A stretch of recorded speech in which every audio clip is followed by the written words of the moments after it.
सुखाये. जोगे वेदे कसाय नाणेय, संयम दंसन लेसा, भविया सम्मत सन्नी आहारे. गुणजीवा पज्यती, पाणासन्नाय मग्गणा ओय. उव ओगो वियकमसो, विसंतु परुवणा भणिया.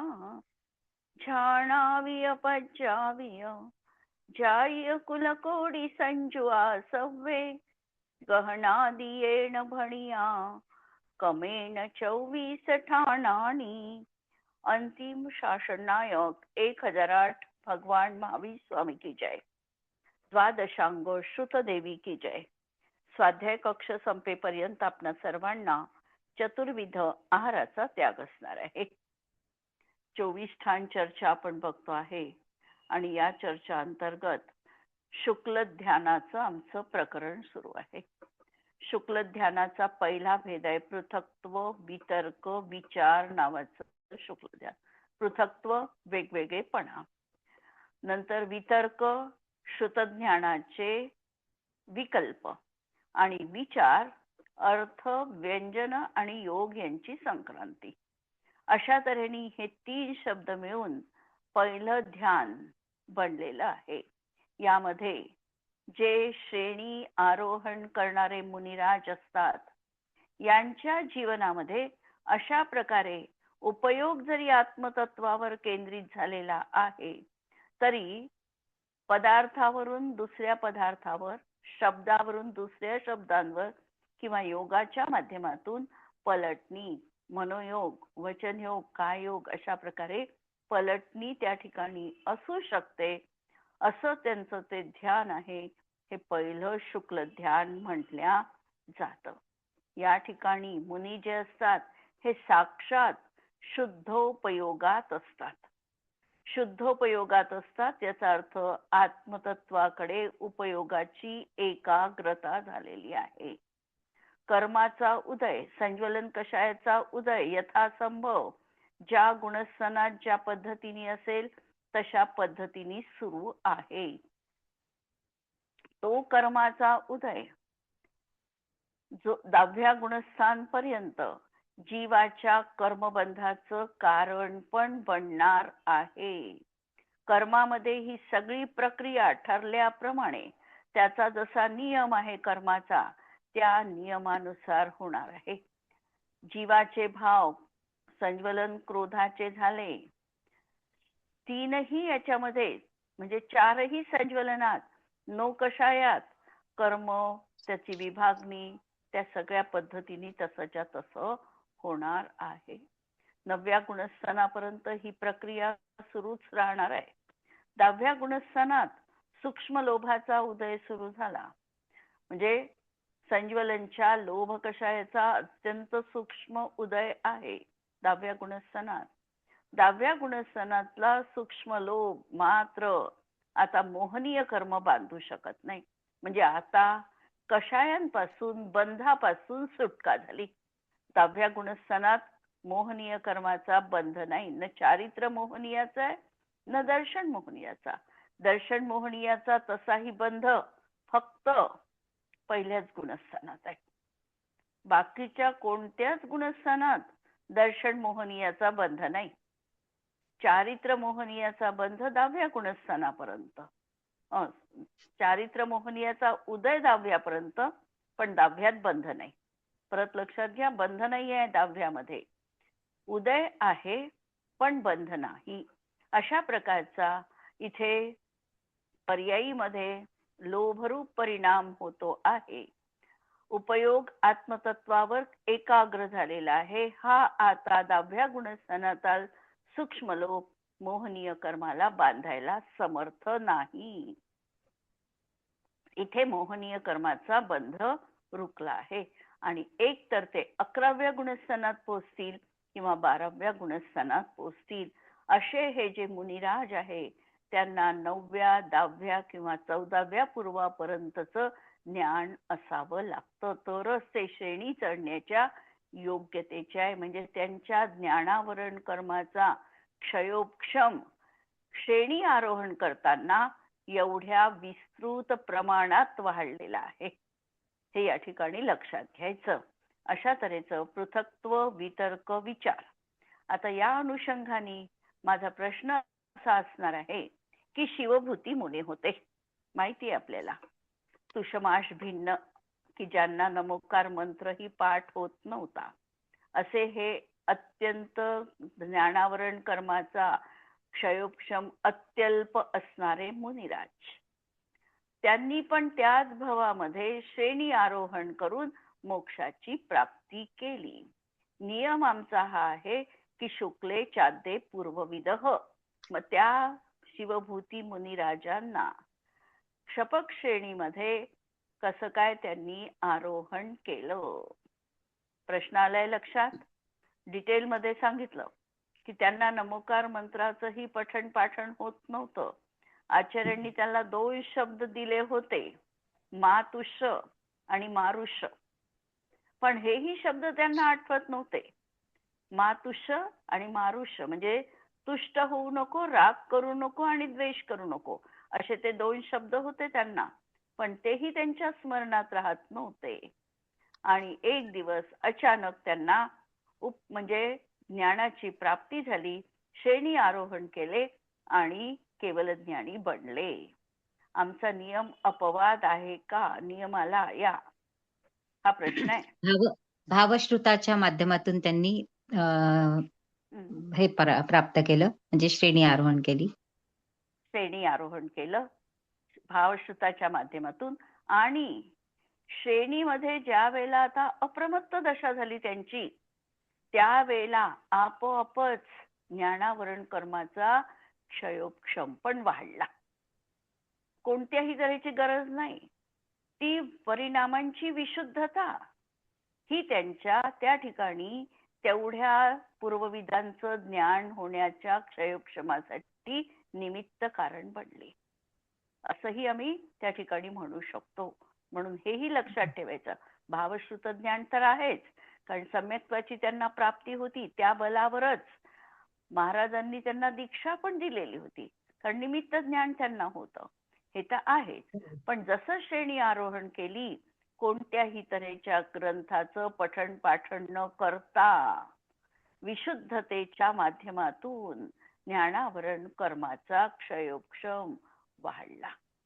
आणि हे असं होऊ शकतं की एखादी व्यक्ती अगदी अनपढ आहे, जास्त तिला समजत नाही, पण परिणामांच्या विशुद्धतेमुळे इतकी ज्ञानामध्ये प्रगाढता आणि क्षयोक्षमाची उत्कटता राहू शकते की लगेचच त्याला तितकं येऊ पण शकतं, कुणाच्याही शिकवल्याशिवाय सुद्धा. स्वयंबुद्ध आणि प्रत्येक स्वयंबुद्ध आणि बोधित बुद्ध हा जो फरक आहे, हा अशाच तऱ्हेचा फरक आहे. तर हे झालं आपलं पृथक्त्व वितर्क विचार नावाचं पहिलं शुक्ल ध्यान. दुसरं शुक्ल ध्यान आहे एकत्व वितर्क आणि याला लावायचा अविचार शुक्ल ध्यान. आता पृथक्त्व होतं, आता काय झालेलं आहे? एकत्व. आता जो काही बदल होता, नानाविधपणा होता, हा नानाविधपणा संपलेला आहे, म्हणून एकत्व. वितर्क श्रुतज्ञानाचा क्षयोक्षम किंवा श्रुतज्ञानाचे विकल्प हे अजून जीवनात आहे, कारण ज्ञान अजूनही श्रुतज्ञान आहे, म्हणून वितर्क आहे. आणि अविचार आहे.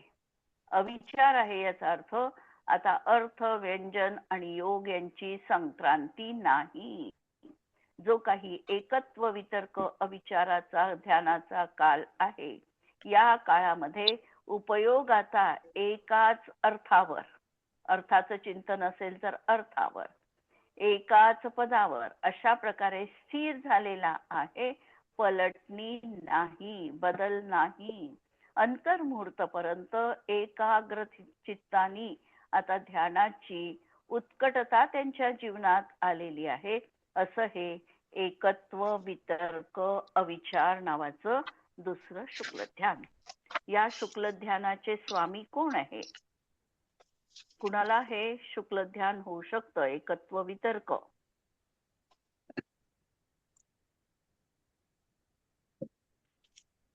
12व्या गुणस्थानावरती? गुणस्थानवरती 12व्या हा गुणस्थानवरती मुनिराजांना. 11 मध्ये 11 पर्यंत एकच पृथक्त्व वितर्क एकत्व आहे. 12 नाही, पृथक हा 11 पर्यंत पृथक्व पृथक्त्व वितर्क. वितर्क. हो आणि 12व्यातही सुरुवातीचा काळ जर आपण थोडा पाहिला तर त्याही वेळेला पृथक्त्व वितर्क आणि नंतर मात्र एकत्व वितर्क ध्यान होईल आणि त्याच्यातून केवळ ज्ञानाची प्राप्ती होईल. तोपर्यंत एकत्व वितर्क जोपर्यंत आहे तोपर्यंत ज्ञान क्षायोपक्षमिक असणार आहे. व्याख्या पहा. एकत्व वितर्क अविचार शुक्ल ध्यान किसे कहते हैं? मोहनीय कर्मा का क्षय करने वाले मुनिराज शब्द, अर्थ और योग के संक्रमण से रहित तथा 9, 10 या 14 पूर्व श्रुत ज्ञान के साथ किसी एक ही द्रव्य का निश्चय ध्यान करते हैं, उसे एकत्व वितर्क अविचार नामक शुक्ल ध्यान कहते हैं. एक के भाव को एकत्व कहते हैं. अर्थात क्षीण कषाय जीव एक ही द्रव्य का किसी एक योग के द्वारा. कोणतं घेतलं? अर्थात क्षीण कषाय जीव. क्षीण कषाय जीव म्हणजे सूक्ष्म 12व्या लोक गुणस्थानवरती जीव. नाही 12वा क्षीण याचा क्षीण अर्थ कषाय. क्षय. क्षय. क्षीण कषाय म्हणजे 12वं गुणस्थान. म्हणून क्षीण कषाय जीव म्हणजे 12व्या गुणस्थानावरतीचे जीव एकही द्रव्य का किसी एक योग के साथ ध्यान करते हैं, इसीलिए इस ध्यान को एकत्व कहते हैं. जर शुद्ध जीवाचं त्यांनी ध्यान करायला असेल तर ते कायम राहिलं. जर योग मनोयोग असेल किंवा वचन योग असेल किंवा काय योग असेल, कोणत्याही योगानी त्या ठिकाणी ध्यान साधता येतं. मनोयोगानीच साधलं पाहिजे असं नाहीये. आम्हाला असं वाटतं की मनाचा विचार आहे, मनाच्या विचारासोबत कधी कधी काय योगानी सुद्धा निश्चल बसले आहे. तर त्या ठिकाणी काय योगाच्या माध्यमातून त्यांनी एकत्व वितर्क अविचार ध्यान साध्य केलेलं असू शकतं. म्हणून कोणताही एक योग, कोणताही एक द्रव्य आणि अशा तऱ्हेने ध्यान करतात, इसीलिए इस ध्यान को एकत्व कहते हैं. या गुणस्थान 12व्या गुणस्थानवरती जीव या ध्यानाचे स्वामी आहे. नंतर सूक्ष्म क्रिया प्रतिपाती.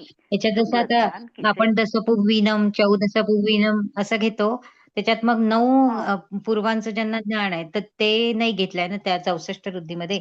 नाही घेतलंय. म्हणजे ते का नाही घेतलं मग? म्हणजे 9 दशपुर्वीनम घेतलं आणि 14 पुर्वीनम घेतलं, तर 9 पुर्वीनम नाही घेतलं. 9च्या पुढे जो पार गेला तो 9 पर्यंत काय आहे? मिथ्या दृष्टीला ज्ञान होऊ शकते की नाही? आपण मिथ्या दृष्टीचं ज्ञान किती असू शकतं? 11 अंग 9 पूर्वाचं. 9 पूर्वाचं. 9 पूर्वापर्यंत मिथ्या दृष्टी जाऊ शकतो. 10व्या पूर्वाला 9 पूर्वाच्या नंतर 10वं पूर्वाचं जर ज्ञान झालं तर ते सम्यक दृष्टीला होते. म्हणून दशपूर्वीयानम घेतलं.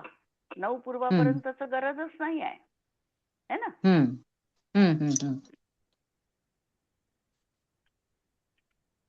आता हे सूक्ष्म क्रिया प्रतिपाती शुक्ल ध्यान 3ऱ्या नंबरचं.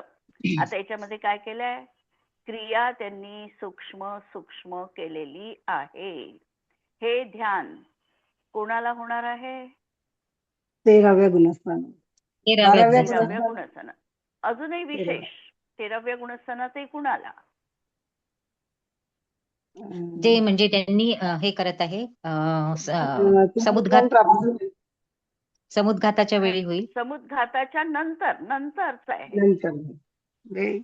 समुद्घात होऊन चुकला असेल एखाद्या जीवाचा, समुद्घातात परत मूळ शरीरात वापस आला, इथपर्यंत प्रक्रिया घडली आणि त्यानंतर अंतिम अंतर्मुहूर्तात 13व्या गुणस्थानाच्या अंतिम अंतर्मुहूर्तात सूक्ष्म क्रिया प्रतिपाती ध्यान करतो. पहिल्यांदा समुद्घातात होणार असेल त्या मुनींना तर समुद्घात करून घेतात, होऊन जातो, आणि नंतर मग हे सूक्ष्म क्रिया प्रतिपाती ध्यान होईल. म्हणून सूक्ष्म क्रिया प्रतिपादित काय केलं पहिल्यांदा आतापर्यंत 13व्या गुणस्थानाचा काळ पुष्कळ मोठा असू शकतो, कमीत कमी तर अंतर्मुहूर्त असू शकतो आणि जास्तीत जास्त उत्कृष्ट 13व्या गुणस्थानाचा काळ उत्कृष्ट किती असू शकतो?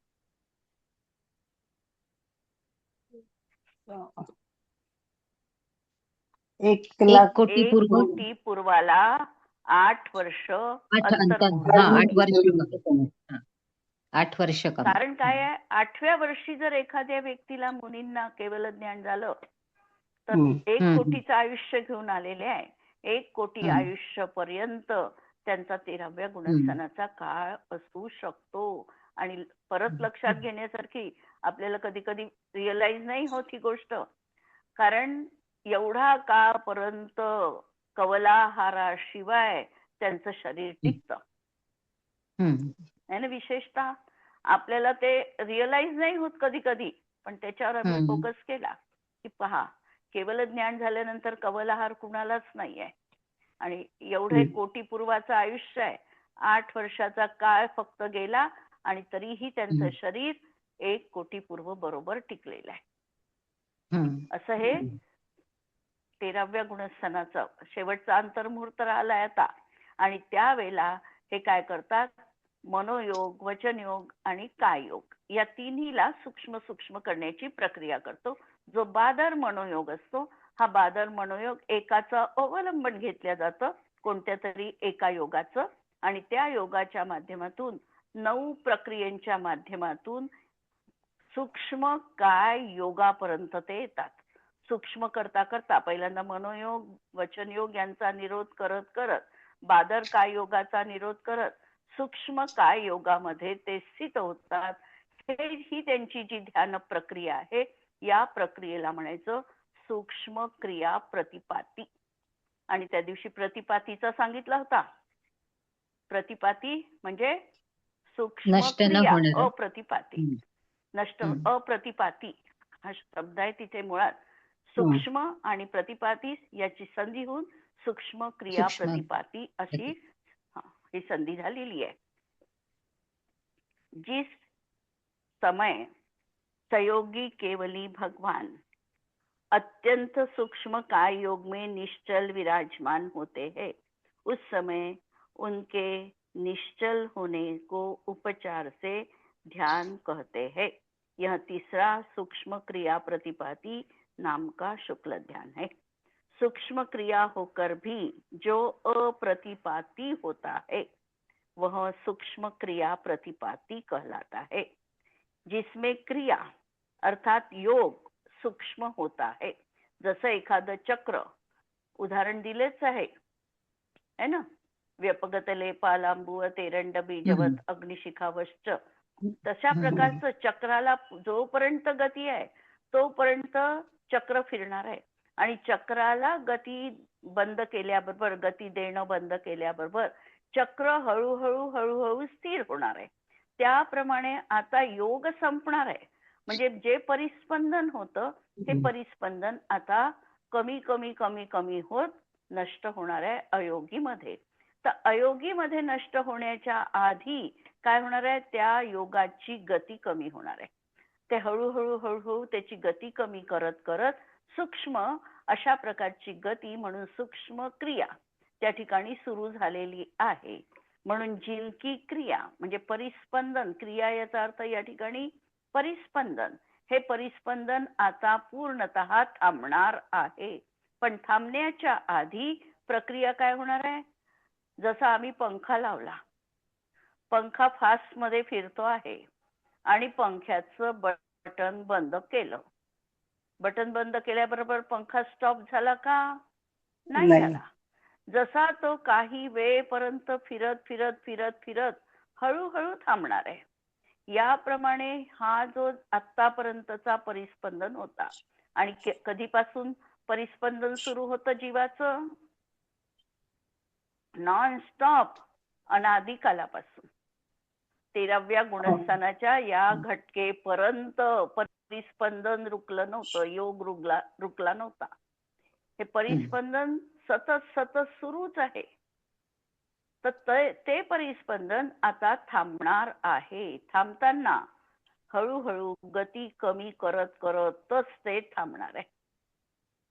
जसं एखाद्या वेळेला रेल्वे आपण पाहतो, रेल्वे किंवा बस, मोटर काही म्हणा, गतीमध्ये एकदम ती स्टॉप होत नाही. ब्रेक जरी दाबले तरी जिथं ब्रेक दाबले तिथे थांबली का?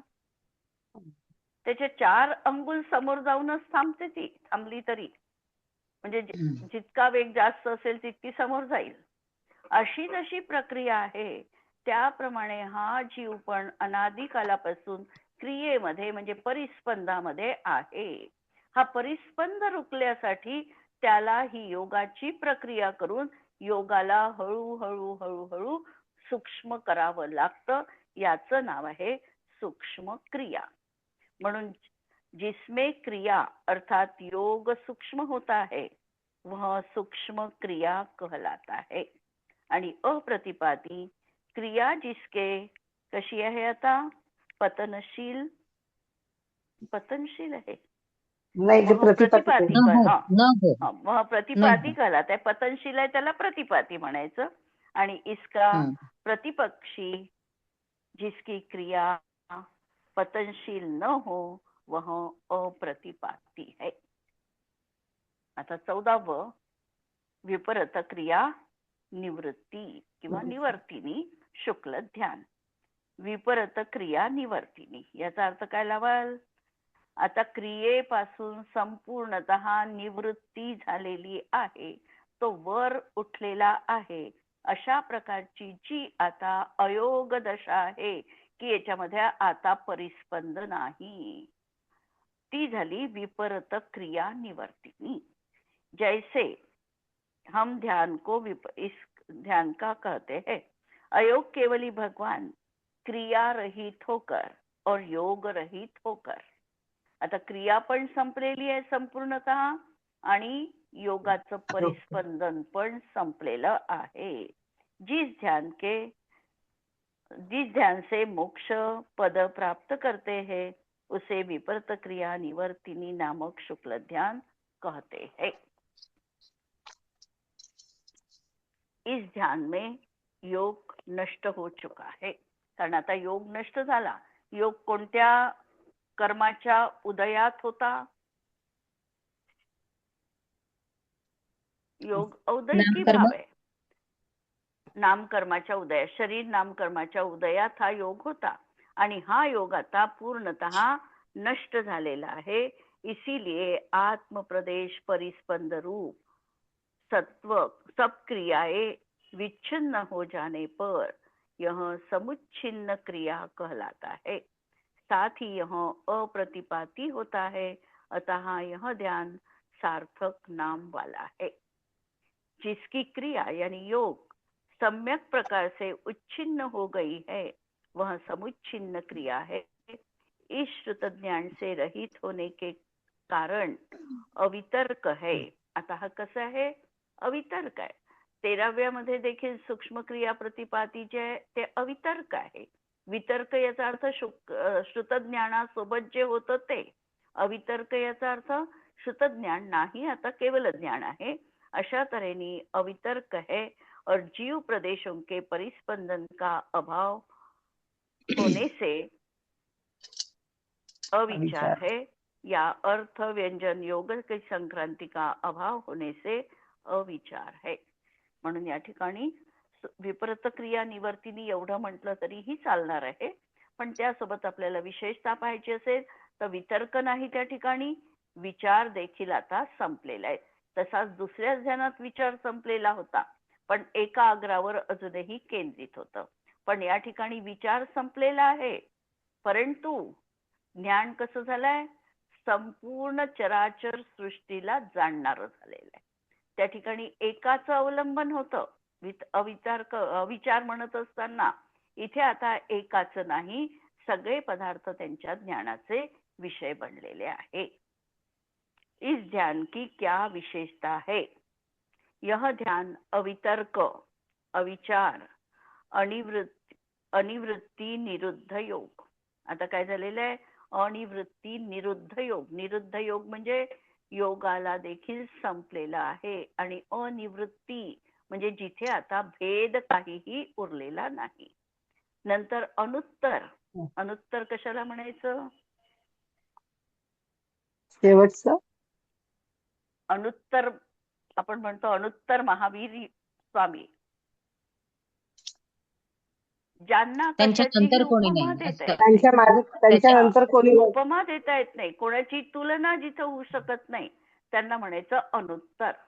ज्यांची तुलना कोणाशी आम्ही करू शकत नाही अशा प्रकारचं ते त्यांचं अनुत्तर ध्यान आहे. नंतर शुक्ल आणि अविचल है, मनीशिखा के समान है. जसं त्यांनी रत्नदीप आहे, रत्नाचा दीप आहे म्हणजे रत्न प्रकाशमान आहे. या रत्नाला प्रकाशमान करण्यासाठी संस्कृत मध्ये त्यांनी सुभाषित सांगितलं की अपेक्षन्ते न च स्नेहम न पात्रम न दशांतरम. म्हणजे हा जो रत्नदीप आहे याला अपेक्षन्ते न स्नेहम, स्नेहम म्हणजे तेल है ना, स्नेह म्हणजे तेल, पात्र म्हणजे दीपक, दिवा नकोय, आणि दशांतरम, दशांतरम म्हणजे वरती ज्योती, वात ही नकोय, वात नकोय.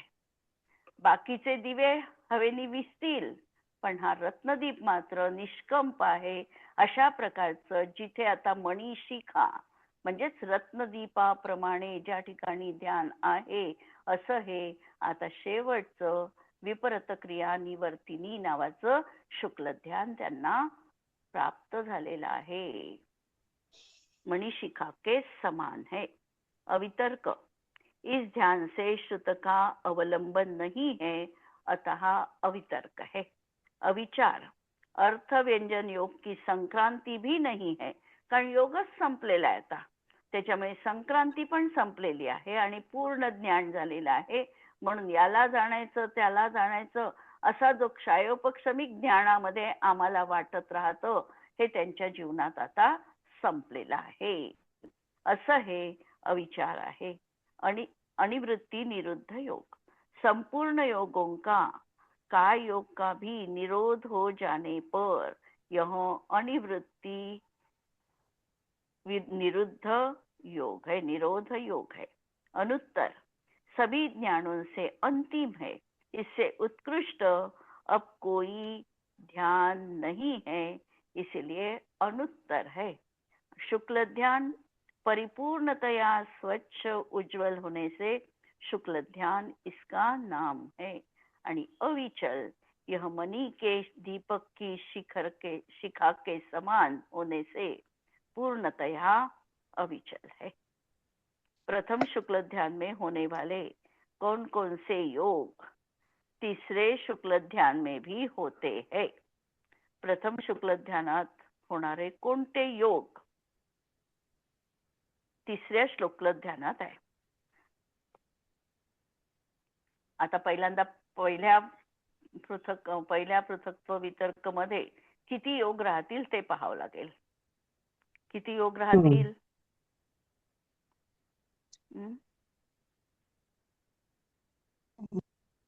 औदारिक काय पहिल्या योग? पृथक्त्व औदारिक काय योग 4 मनाचे राहतील, 4 वचनाचे राहतील आणि एक औदारिक काय योग राहील पहिल्या याच्यामध्ये. बाकी तर राहू शकत नाही. मिश्रचे कोणते राहू शकत नाही, कारमान राहू शकत नाही, कारण ते त्या ठिकाणी संभवत नाही. म्हणजे किती योग राहतील? 9 योग राहतील. आता तिसरं शुक्ल ध्यान जे आहे सूक्ष्म क्रिया प्रतिपाती, याच्यामध्ये किती योग राहतील? आता पहा, मनाचे वचनाचे राहणार नाही. आणि सूक्ष्म क्रिया म्हणजे काय कोणताच नाही, फक्त काय योगाचा सूक्ष्म काय तोच योग राहील, म्हणजे औदारिक काय योग राहील फक्त. कारण तिसरं शुक्ल ध्यान सूक्ष्म क्रिया प्रतिपाती आहे. ते कशात आले आता तिसऱ्या शेवटच्या याच्यामध्ये ते कशात आलेले आहे? काय योगात आलेले आहे. शेवटी काय योगच होणार आहे. शेवटी काय योगात ते येणार आहे आणि 2 मनाचे 2 वचनाचे पूर्ण जीवनभर होते. त्याचा निरोध करत असते आता तिथे पोहोचले. म्हणून शेवटी त्यांना एक योग राहील, काय योग. प्रथम शुक्ल ध्यान में होने वाला केवल एक योग तीसरे शुक्ल ध्यान में होता है, औदारिक काय योग. लक्षात आलं कशी घडली प्रक्रिया. तर याच्यामध्ये 4 मनाचे पण होते, 4 वचनाचे पण होते आणि एक औदारिक काय योग होता. पण आता त्यांनी सगळ्याचा सूक्ष्म करत करत ते काय योगामध्ये स्थित झाले. मग त्यांना फक्त एक काय योग राहिला, कारण मनाचा वचनाचा निरोध झाला. म्हणजे मनाचे वचनाचे विकल्प उरले नाही.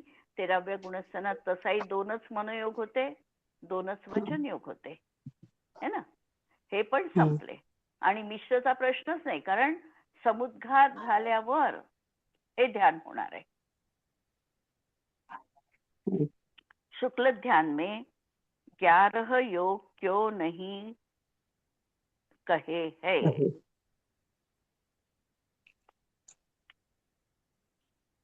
11 योग का नहीं सांगितले शुक्ल ध्यानात. यद्यपि शुक्ल ध्यान में गुणस्थानों की अपेक्षा 11 योग बन जाते हैं. 4 4 8 आणि 9 10 11. 13व्या गुणस्थानातला मिश्र आणि कारमान जोडला तर 11, बरोबर. एकूण पाहिले आपण शुक्ल ध्यानातले योग पाहिले तर 11 योग बनतात. 4 मनाचे, 4 वचनाचे आणि 3 कायेचे असे मिळून 11 योग त्या ठिकाणी बनतात. 13वें गुणस्थान की अपेक्षा औदारिक मिश्र और कारमान काय योग होता है. लेकिन जब 13वें गुणस्थान में शुक्ल ध्यान होता है तब औदारिक काय योग ही होता है, क्योंकि औदारिक मिश्र एवं कारमान काय योग समुद्घात में होते हैं. इसीलिए यहाँ शुक्ल ध्यान में 11 योग न कहकर कोणता एकच योग सांगितला, औदारिक काय योग. ठीक आहे, उद्याला पुढचं पाहू आपण. इथे थांबू आज आपण. जिनवाणी के ज्ञान ते तुझे लोकालोक, सो जिनवाणी मस्तक नमो सदा देत हूँ घोष. नमो अरिहंताणम नमो सिद्धाणम नमो आयर्याणम नमो उज्जायाणम नमो लोळे सवसाहुणम. सर्वांना जय जिनेंद्र. हे गणधर्वालय मंत्र